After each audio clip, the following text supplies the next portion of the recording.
এটা নিশ্চিতভাবে ২০২৫ সালের সবচেয়ে অসাধারণ এবং গা শিউরে ওঠার মতো একটা থ্রিলার ফিল্ম। একটা গ্রুপ অদ্ভুত এক টাইম লুপে ফেসে যায়। প্রত্যেক রাতে আলাদা আলাদা মৃত্যু তাদের জন্য অপেক্ষা করে। রহস্যময় সংক্রমণ, ভয়ানক খুনি, অজানা রাক্ষস, এই সবের মধ্যে প্রত্যেকের ভয় ধীরে ধীরে পাগলামিতে পরিণত হয়। কিন্তু এই ধ্বংসলীলার মধ্যেই এমন এক রহস্য সামনে আসে যা সবাইকে নাড়িয়ে দেয়। বেশি সময় নেব না, ফিল্ম শুরু হচ্ছে। শহর থেকে দূরে পাহাড়ের মাঝে এক হাইওয়েতে মেলি এবং তার কিছু বন্ধু 2 সপ্তাহের রোড ট্রিপ শেষ করে বাড়ি ফিরছে। কিন্তু তার আগে তাদের এক বিশেষ জায়গায় যেতে হবে। 1 বছর আগে মেলির বোন একটা ভিডিও পোস্ট করেছিল এবং তারপর সে যেন গায়েব হয়ে যায়। সেই ভিডিওর শুটিং সামনের এই কনভিনিয়েন্স স্টোরে হয়েছিল। আশা খুব কম ছিল, কিন্তু মেলি কোনো সুযোগ হাতছাড়া করতে চায়নি। এশিয়ান মেয়ে শিয়াও ইয়ার স্পিরিট গেমসের খুব শখ ছিল। সে এখানেই এক স্পিরিটের সাথে কথা বলার পরিকল্পনা করে। সবার একটু অদ্ভুত লাগলো, সবাই মিলে তাকে সাহায্য করার সিদ্ধান্ত নেয়। সবাই একে অপরের হাত ধরে একটা বৃত্ত তৈরি করে। শিয়াও ইয়ার নির্দেশনায় সবার মনে হচ্ছিল যেন কিছু একটা ধীরে ধীরে কাছে আসছে। তখনই একটা মিনি বাস এই অদ্ভুত পরিবেশ ভেঙে দেয়। মেলি চুপচাপ স্টোরের ভেতরে গিয়ে সোজা কাউন্টারে গিয়ে ছবি দেখিয়ে জিজ্ঞেস করে যে তারা এই মেয়েটিকে দেখেছে কিনা। দোকানদার মাথা নেড়ে বলে দেখিনি, কিন্তু সঙ্গে সঙ্গেই বলে যে মেয়েটি নিখোঁজ হয়ে গেছে।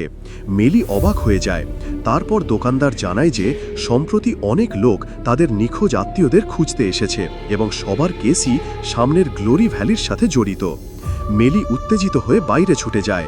অবশেষে সে তার বোনের একটা সূত্র পেয়েছিল। সবাই বাসে উঠে গ্লোরি ভ্যালির দিকে রওনা দেয়। কিন্তু কিছুক্ষণ পরেই মুষলধারে বৃষ্টি শুরু হয়। ড্রাইভার বারবার রাস্তা বদলায়, তবুও পাহাড়ি রাস্তা পার করতে পারে না। সবাই ঘাবড়ে গিয়ে তর্ক শুরু করে। তখনই গাড়ির সামনের রাস্তা হঠাৎ খুলে যায়। পেছনে বৃষ্টি হচ্ছে, কিন্তু সামনে একেবারে পরিষ্কার আকাশ, যেন কোনো অদৃশ্য শক্তি এই জায়গাটাকে 2 ভাগে ভাগ করে দিয়েছে। শিয়াও ইয়ার লনে কবরগুলো দেখে তার মনে অদ্ভুত ভয় জন্মাতে শুরু করে। কিন্তু বাকি সঙ্গীরা বৃষ্টিতে হাঁটতে চায়নি এবং কিছু না বলেই সোজা সেই সুন্দর কাঠের বাংলোর দিকে এগিয়ে যায়। শুধু মেলি সেখানেই দাঁড়িয়ে থাকে। তার কাছে এই বৃষ্টিটা কেমন যেন অদ্ভুত লাগছিল। সে হাত বাড়িয়ে অনুভব করে।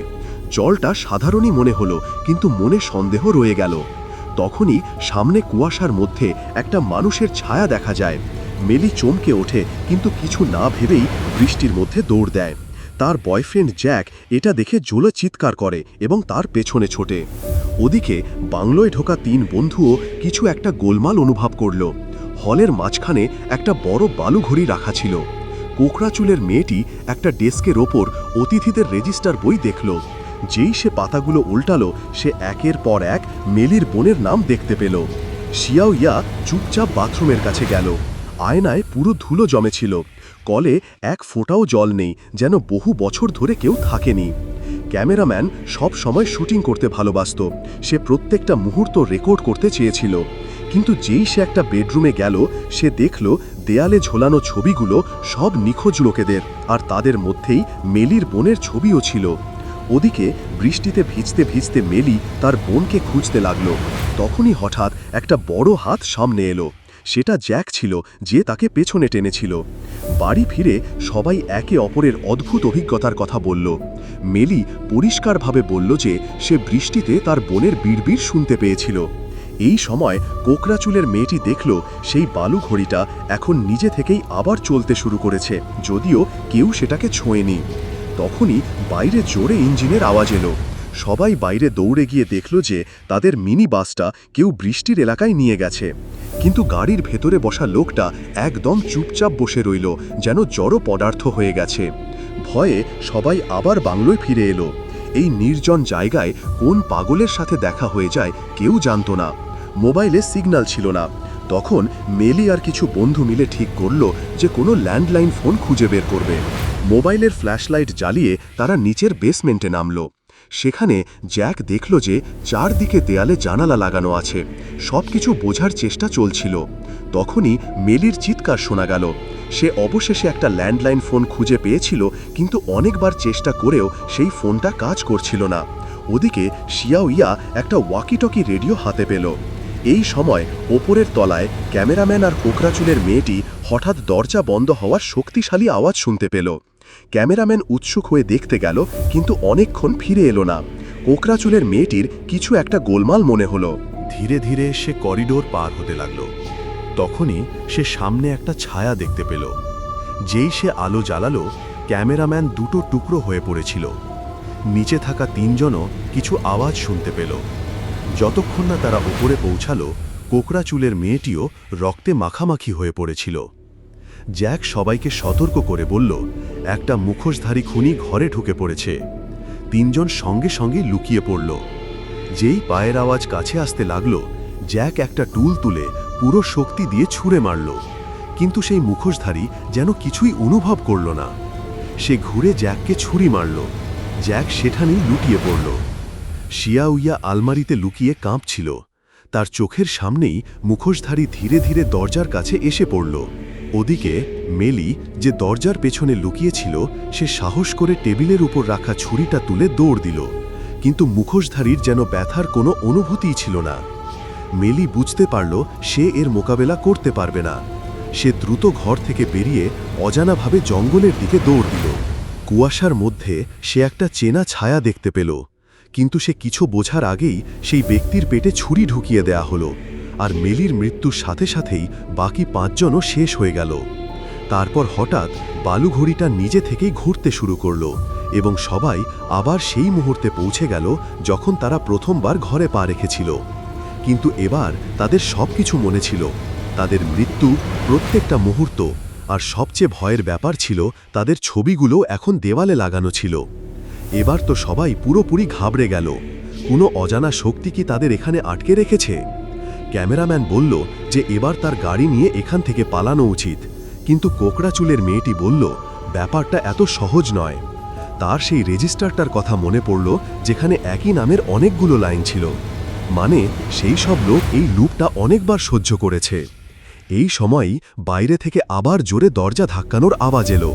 সবাই ধীরে ধীরে এগিয়ে গেল। গিয়ে দেখল প্রধান দরজাটা নিজে থেকেই বারবার খুলছে আর বন্ধ হচ্ছে। ক্যামেরাম্যান আর জ্যাক মিলে জোর করে দরজাটা বন্ধ করে দিল। ওদিকে কোকড়াচুলের মেয়েটি দেখল বালুঘড়িটা আবার চলতে শুরু করেছে। শিয়াউইয়া ভয়ে ফ্যাকাশে হয়ে গেল। তার মধ্যে একটা আধ্যাত্মিক অনুভূতি ছিল। সে অন্যদের চেয়ে বেশি কিছু অনুভব করতে পারত। তার মনে হচ্ছিল আজ রাতে খুব খারাপ কিছু হতে চলেছে। তার মুখ থেকে এই কথাটা বেরোতেই তার শরীর নিজে থেকেই মোচড়াতে শুরু করল। শিয়াউইয়া চিৎকার করছে, বাল্ব ফেটে যাচ্ছে, সে অদৃশ্য হয়ে যাচ্ছে।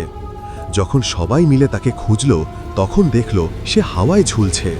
তার মুখটা অদ্ভুতভাবে শুকনো আর চ্যাপ্টা হয়ে গিয়েছিল, যেন কোনো পুরনো ছবি, আর মুখ থেকে অদ্ভুত সব আওয়াজ বেরোচ্ছিল, যেন তার মধ্যে অনেক আত্মা ঢুকে গেছে। তারপর আর একটা ভয়ানক চিৎকার শোনা গেল। শিয়াউইয়ার ঘাড় একদিকে বেঁকে গেল এবং সে মাটিতে পড়তেই মারা গেল। সবার বুক ভয়ে কেঁপে উঠল। আবার কি তাদের মরতে হবে? হঠাৎ দরজায় খুব জোরে ধাক্কা পড়ল। মেলির মুখটা একদম শক্ত হয়ে গেল। সে চিনতে পারল এটা তার বোনের গলা, সাহায্যের জন্য ডাকছে। সবার সন্দেহ হলেও তার প্রেমিক জ্যাকের ভালোবাসা ভারী পড়ল। মেলি কিছু না ভেবেই দরজা খুলে দিল, কিন্তু বাইরে কেউ ছিল না। কখন যেন একটা নতুন কাঠের কুঁড়ে ঘর সামনে এসে গেছে। মেলির ভুরু কুঁচকে গেল এবং পরের মুহূর্তেই সে হাওয়ায় উড়ে গেল।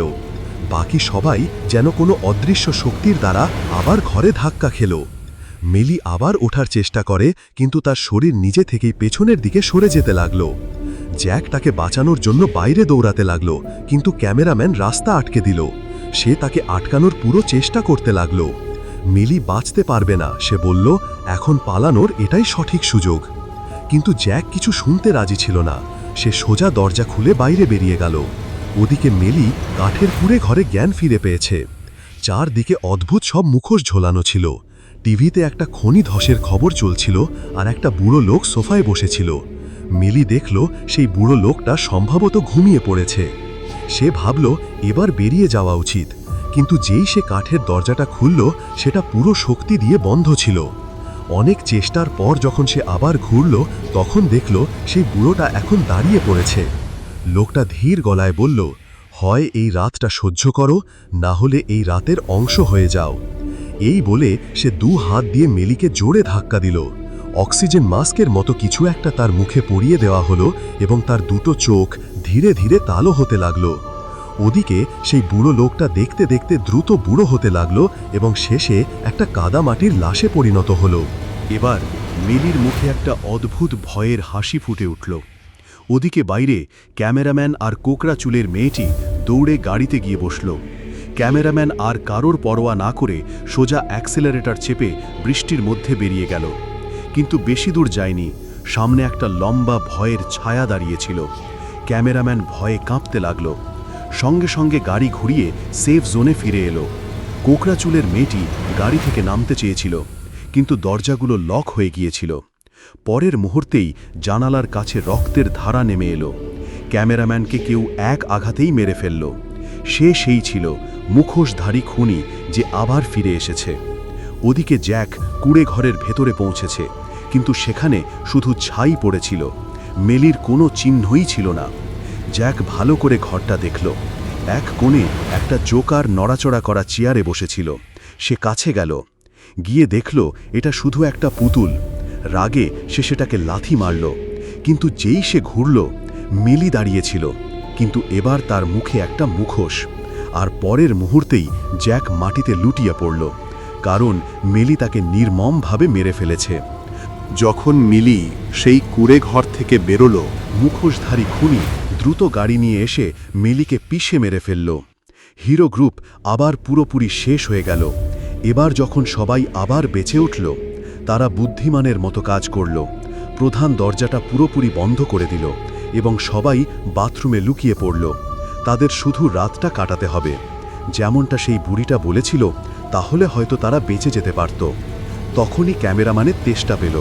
শিয়াউইয়া তাকে বাধা দিয়ে বলল, এখানে জল পাবে না। কিন্তু যখন সে কলটা খুলল, তখন সেখান থেকে পরিষ্কার জল বেরোতে লাগল। সারা দিন না খাবার মিলেছে, না জল। তাই যেই তারা একটু স্বস্তি পেল, সবাই অল্প করে কলের জল খেয়ে নিল। এরপর শুরু হলো দীর্ঘ অপেক্ষা। তখনই হঠাৎ ক্যামেরাম্যানের জোরে কাশি শুরু হলো, আর পরের মুহূর্তেই তার মুখ থেকে রক্ত বেরোতে লাগল। কাশি আরও বাড়তে লাগল, আর তারপর সে পুরোপুরি ফেটে গেল। চারদিকে চিৎকার শুরু হয়ে গেল। কোকড়া চুলের মেয়েটি নিজের শরীর থেকে রক্ত পরিষ্কার করার চেষ্টা করল, কিন্তু তখনই সেও ফেটে গেল। এবার সবাই বুঝতে পারল সেই জল বিষ ছিল। শিয়াউইয়ার মুখ ফ্যাকাশে হয়ে গেল। সে তৃতীয় জন ছিল যে জল খেয়েছিল, আর যেই সবার নজর তার উপর পড়ল, সেও ফেটে গেল। মেলি সব কিছু বুঝতে পেরেছিল, আর একবার তারা ব্যর্থ হয়েছে, কিন্তু হয়তো তাদের কাছে আরও একটা সুযোগ ছিল। জ্যাক হার মেনে নিল এবং দেখতে দেখতে রক্তের একটা গর্তে পরিণত হলো। এবার শুধু মেলি বেঁচে ছিল। সে নিজেই মাটিতে শুয়ে পড়ল এবং মৃত্যুর অপেক্ষা করতে লাগল। তখনই ঘর থেকে একটা লোক বেরিয়ে এলো। সে সেই ছিল সেই দোকানের সেলসম্যান। মেলির চোখ অবিশ্বাসে ভরে গেল এবং পরের মুহূর্তেই তারও প্রাণ চলে গেল। বালুঘড়ি আবার ঘুরতে শুরু করল, আর সবাই আবার নতুন চক্রে ফিরে এলো। এবার সবাই ঘাবড়ে গিয়ে সূত্র খুঁজতে লাগল। মেলি একটা কাগজপত্রের স্তূপের মধ্যে সেই সেলসম্যানের আসল পরিচয় খুঁজে বের করল। সে একজন সাইকোলজিস্ট ছিল। অন্যদের কাছে আরও ভয়ানক সত্যিটা বেরিয়ে এলো। এই জায়গাটা একসময় একটা সুখী শহর ছিল, কিন্তু বছরের পর বছর ধরে খনন কার্যের ফলে পুরো শহরটা মাটির নিচে চাপা পড়ে যায়। হাজারের বেশি লোক মারা গিয়েছিল। উদ্ধার কার্যে যে টিমটা এসেছিল, তাদের মধ্যেই সেই সাইকোলজিস্ট ছিল। জ্যাকের চোখ খুলে গেল। এবার বুঝতে পারলাম আমি সেদিন বেসমেন্টে জানালা কেন দেখেছিলাম। কোকড়া চুলের মেয়েটি একটা দরজা খুলে বাইরে গেল এবং সেখানে সামনে একটা সুড়ঙ্গ ছিল। ঠান্ডা হাওয়ার ঝলক এলো। সে ভয়ে সঙ্গে সঙ্গে দরজাটা বন্ধ করে দিল। ওদিকে ক্যামেরাম্যান একটা পুরনো ভিডিও টেপের বাক্স পেল। সেটা খুলতেই তার হুঁশ উড়ে গেল। এটা ছিল সেই সাইকোলজিস্টের এক্সপেরিমেন্টের রেকর্ড। সে একজন জীবিত মানুষকে একটা গোপন ঘরে আটকে রেখেছিল এবং বারবার তার সাথে ভয় আর হতাশার খেলা খেলত। সেই বন্দী ধীরে ধীরে মানসিক ও শারীরিকভাবে বদলে যেতে লাগল। ঠিক 13 দিন পর সেই মানুষটা একটা রাক্ষসে পরিণত হয়েছিল। সবাই এই ভিডিওটা দেখল আর সত্যিটা বুঝতে পারল, এটা তো সেই যা আমাদের সাথে হচ্ছে। মিলির কাছে তখনই এই চক্র ভাঙার চাবিকাঠি চলে এলো। আমাদের বাঁচতে হবে না, আমাদের সেই সাইকোলজিস্টকে শেষ করতে হবে। তখনই আনলিমিটেড স্টোরের ভেতর থেকে একটা ধীর আওয়াজ শোনা গেল। সে কেউ একজন ছিল যে মেলির প্রশংসা করছিল, বলছিল, যদি সেই ডাক্তারের সাথে দেখা করতে চাও তাহলে একা জঙ্গলে এসো। মেলি এক মুহূর্ত নষ্ট না করে বাইরের দিকে দৌড় দিল। বাকিরাও তার পেছনে দৌড়াতে চেয়েছিল, কিন্তু ক্যামেরাম্যান রাস্তা আটকে দিল। তুমি শোনোনি, শুধু মেলিকে ডাকা হয়েছে। কিন্তু জ্যাক তার কথা শুনল না। মরলে আবার বেঁচে উঠব, এই বলে সে শিয়াওইয়াকে সাথে নিয়ে বাইরের দিকে দৌড় দিল। ক্যামেরাম্যান আরও কিছু বলতে যাচ্ছিল, তখনই কোঁকড়া চুলের মেয়েটি একটা লোহার রড তুলে তার বুকে ঢুকিয়ে দিল। অনেক হয়েছে এর বকবক, জ্যাক মাথা নেড়ে বলল, আর দুজনে বেরিয়ে গেল। ওদিকে মেলি একটা কালো অন্ধকার জঙ্গলে পৌঁছেছে। হঠাৎ সে একটা মারাত্মক ফাঁদে আটকে গেল। তার পায়ে গভীরভাবে একটা ধারালো ফাঁদ ঢুকে গিয়েছিল। সেই ফাঁদের সাথে একটা লোহার শিকল বাঁধা ছিল এবং পরের মুহূর্তেই কোনো অজানা শক্তি তাকে অন্ধকারে টেনে নিয়ে গেল। ওদিকে জঙ্গলে জ্যাক আর শিয়াওইয়া অবশেষে একটা কাদামাটির মধ্যে অর্ধেক ডোবা বাড়ির কাছে পৌঁছালো। তখনই পেছন থেকে ধীর পায়ের আওয়াজ এলো। দুজনে গাছের আড়ালে লুকিয়ে পড়ল। আর তখনই ওপর থেকে কিছু চটচটে তরল পদার্থ পড়ল। একটা ভয়ঙ্কর রাক্ষস এখন তাদের সামনে ছিল। দুজনেরই ভয়ে প্রাণ শুকিয়ে গেল এবং তারা দৌড়াতে শুরু করল। দৌড়ানোর সময় শিয়াওইয়ার প্রাণ পিছলে গেল। সে মাটিতে পড়ে গেল, কিন্তু সে পড়ল একটা কাঁচের ছাদের ওপর। একটু নড়াচড়া করলেই কাঁচটা ভেঙে যাবে। জ্যাক হাত বাড়াল তাকে বাঁচানোর জন্য, কিন্তু ততক্ষণে সেই রাক্ষসটা এসে পড়ল। জ্যাক নিজের চোখে দেখল শিয়াওইয়াকে অন্ধকারে টেনে নিয়ে যাওয়া হলো। যা কেউ কল্পনাও করতে পারেনি সেটাই হলো। যে মেলিকে জঙ্গলে টেনে নিয়ে যাওয়া হয়েছিল সে তখনও বেঁচে ছিল। জ্যাক সেখান দিয়ে যাওয়ার সময় তাকে খুঁজে বের করল। যেই মেলি নিজেকে ফাঁদ থেকে ছাড়ানোর চেষ্টা করতে লাগলো, অন্ধকার থেকে একটা ভয়ঙ্কর রাক্ষস বেরিয়ে এলো। জ্যাক দ্রুত শিকারী ফাঁদটা তার মাথায় পরিয়ে দিল, কিন্তু তখনই মেলির চোখ লাল হয়ে উঠল। কাপড় দেখে সে চিনতে পারল এই রাক্ষস আর কেউ নয়, তার নিজের ছোট বোন। তারা দৌড়াতে লাগল, আর একটা পুরনো ব্যারিকেডের আড়ালে লুকিয়ে পড়ল। মেলির বুক তখনও ধুকপুক করছিল। কোনো সন্দেহ নেই, এবারও তারা ব্যর্থ হলো, কারণ এখন পর্যন্ত তারা সেই মানসিক রোগ বিশেষজ্ঞের মুখটাও দেখেনি। এবার বাকি 3 বন্ধু মারা গেছে। মেলি ঠিক করল তাকে আবার শুরু করতে হবে। সে একটা ভাঙা কাঁচের শিশির টুকরো খুঁজে বের করল আর জ্যাককে বলল, শেষ করে দাও আমায়। জ্যাক ভারী মনে তার কথা মানল, কিন্তু তখনই সে দেখল রাক্ষস কাছে এসে গেছে। সে দ্রুত বাইরে দৌড় দিল। রাস্তায় বৃষ্টির কিছু ফোঁটা তার মুখে চলে গেল। পরের মুহূর্তেই সে একটা রক্তের বেলুনের মতো ফেটে গেল। এবার তো বৃষ্টির জল খাওয়াও প্রাণঘাতী হয়ে গেছে। আর একবার মরে বেঁচে উঠল এরা সবাই। এবার সবার মুখে শুধু ভয় নয়, বিচক্ষণতাও ছিল। তখনও কিছু জীবন বাকি ছিল, কিন্তু তখন ক্যামেরাম্যানের পিঠে একটা ফোলা অংশ দেখা গেল। সবাই ভয় পেয়ে গেল। মেলি রেজিস্টার বইয়ের দিকে এগিয়ে গেল। তাতে লেখা ছিল তারা 13টা রাত পার করেছে, আর ভিডিও টেপের হিসাব অনুযায়ী তাদের কাছে শুধু শেষ সুযোগটাই বাকি। যদি এবারও ব্যর্থ হয় তাহলে তারা চিরকালের জন্য রাক্ষস হয়ে যাবে, অন্ধকারের অংশ। কিন্তু একটা সমস্যা আছে, সবার মনে আছে তারা শুধু 4 বার মরেছে, অর্থাৎ কিছু স্মৃতি গায়েব হয়ে গেছে। ক্যামেরাম্যানের মাথায় একটা বুদ্ধি এলো। সে নিজের ফোন বের করল। ফোনে তাদের বাকি মৃত্যুগুলো রেকর্ড করা ছিল। কোথাও কোনো পরজীবীর আক্রমণ, তো কোথাও এক ভয়ঙ্কর মৃত্যুর দেবতা সামনে আসে। প্রত্যেকটা মৃত্যু আলাদা, বেদনাদায়ক, ভয়ঙ্কর, বেদনাদায়ক। শেষ ফুটেজে দেখা যায় সেই মানসিক রোগ বিশেষজ্ঞকে। সে এদিক ওদিক তাকিয়ে একটা দরজার পেছনের সুড়ঙ্গে ঢুকে পড়ে। তারপর স্ক্রিনে শিয়াওইয়ার মুখ দেখা যায়। ক্যামেরাম্যান এবার ঠিক করে সে সেই সুড়ঙ্গের পেছনে যাবে। হয়তো সেখানেই কোনো শেষ উত্তর লুকিয়ে আছে। তখনই সবাই হঠাৎ বুঝতে পারল শিয়াওইয়া গায়েব হয়ে গেছে। তাদের কাছে শুধু এটাই শেষ সুযোগ ছিল, পালানোর কোনো মানেই ছিল না। সবাই মিলে সিদ্ধান্ত নিল, আমাদের শিয়াওইয়াকে খুঁজতে হবে আর সেই মানসিক ডাক্তারকে শেষ করতে হবে। তারা ঘুটঘুটে অন্ধকার সরু সুড়ঙ্গ দিয়ে এগিয়ে যেতে লাগল। সামনে একটা ভাঙাচোরা বসতিতে পৌঁছালো। মেলি এদিক ওদিক দেখল। দূরে একটা রাক্ষস দেখা গেল। সে সঙ্গে সঙ্গে ইশারা করল, চুপ থাকো। কিন্তু তখনই আর একটা রাক্ষস হঠাৎ ঝাঁপিয়ে পড়ল। হঠাৎ চারদিকে হইচই শুরু হয়ে গেল। শব্দ শুনে আরও রাক্ষস আসতে লাগলো। সবাই দৌড়ে আর একটা সুড়ঙ্গে ঢুকে পড়ল এবং খুব কষ্টে একটা ভারী দরজা বন্ধ করে পিছু ছাড়ালো। কিন্তু তখনই সেই মুখোশধারী খুনি একটা ভাঙা জানলা দিয়ে ভেতরে ঢুকে পড়ল। জ্যাক আর বাকি দুই সঙ্গী চিৎকার করে উঠল, মেলি পালাও, আমরা ওকে আটকাচ্ছি। এক জায়গায় পড়তে পড়তে তার মাথায় একটা ধারালো পাথরে ধাক্কা লাগতে লাগতে বেঁচে গেল। সে উঠল, কিন্তু তখনই সামনে তার বোন রাক্ষসের রূপে এসে দাঁড়ালো। মেলি তাকে চিনতে পারল। সে বোনকে মনে করানোর চেষ্টা করল, কিন্তু যখন কোনো কাজ হলো না, সে তাকে জোরে ধাক্কা দিল। রাক্ষসটা ঠিক সেই ধারালো পাথরের উপর পড়ল। অন্যদিকে জ্যাক আর তার সঙ্গীরাও সেই মুখোশধারী খুনির সাথে লড়তে লাগল। এবার তারা একটা ভাঙা কুঠার আর একটা পুরনো ঢাল বের করল।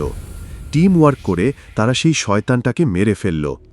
ওদিকে মেলি অনেক রাক্ষসের হাত থেকে বাঁচতে বাঁচতে অবশেষে সেই জায়গায় পৌঁছালো যেখানে শিয়াউইয়াকে বন্দি করে রাখা হয়েছিল। সে একটা এক্সপেরিমেন্ট রুমে বন্দি ছিল, আর তার সামনে আর একটা রাক্ষস দাঁড়িয়েছিল। স্পষ্টতই সেই পাগল ডাক্তার শিয়াউইয়ার ভয় আরও বাড়াতে চেয়েছিল। মেলি রাস্তা খুঁজতে খুঁজতে একটা রুমে ঢুকে পড়ল। CCTV room. টেবিলের ওপর তার নিজের ফাইলগুলো রাখা ছিল, আর তখনই সেই মানসিক ডাক্তার ভেতরে এসে পড়ল। ডাক্তার হেসে বলল, এখানকার প্রত্যেক ভয়, প্রত্যেক রাক্ষস, এখানে যারা দুর্যোগে মারা গিয়েছিল, তারাই তো এই দুঃস্বপ্নের জগতের আসল শক্তি। এই আসল জগৎটাকে আমি একটা ভয়ানক দুঃস্বপ্নে বদলে দিয়েছি। সে নিশ্চিন্তে নিজের কফির মগটা টেবিলের ওপর রাখল। তার কোনো ধারণাই ছিল না ওপরের পাইপ থেকে জল টপটপ করে পড়ছিল। মেলির চোখ ছাদের দিকে স্থির রইল। সে চুপচাপ মগটা জলের ফোঁটার ঠিক নিচে সরিয়ে দিল। কিছুক্ষণ পর ডাক্তার মগটা তুলে আবার খেল, কিন্তু তারপর তার কেমন যেন অদ্ভুত লাগতে লাগল। এই সুযোগেরই অপেক্ষা ছিল। মেলি দু হাত দিয়ে তাকে জোরে ধাক্কা দিল। ডাক্তারের শরীরটা এক মুহূর্তে ফেটে রক্তের ধারায় পরিণত হলো। সে ঝুঁকে তার রক্ত থেকে ল্যাবের চাবিটা বের করল। মেলি দৌড়ে ল্যাবের দরজা খুলল, আর ঠিক সময়ে শিয়াউইয়াকে বাঁচিয়ে নিল যখন একটা রাক্ষস তার ওপর ঝাঁপিয়ে পড়তে যাচ্ছিল। ওদিকে জ্যাক আর বাকি সঙ্গীরাও তখনও রাক্ষসদের হাত থেকে বাঁচতে এদিক ওদিক দৌড়াচ্ছিল। ভালো কথা হলো এই জায়গার রাস্তাগুলো বেশ জটিল ছিল। সবাই প্রাণপণে দৌড়ালো এবং অবশেষে তারা সবাই বাইরে বেরোতে পারল। এই সময়েই ঘড়িতে কিলিং টাইমের শেষ হলো, আর তারপর সূর্যের প্রথম কিরণ তাদের মুখে এসে পড়ল। পাহাড়ি রাস্তায় পলা বৃষ্টি শুকোতে শুরু করেছিল। এর মানে হলো তাদের দুঃস্বপ্ন এখন ভেঙে গেছে। সবাই ক্লান্ত হয়ে একসাথে বসে পড়ল আর গাড়িতে চেপে সেখান থেকে বেরিয়ে গেল।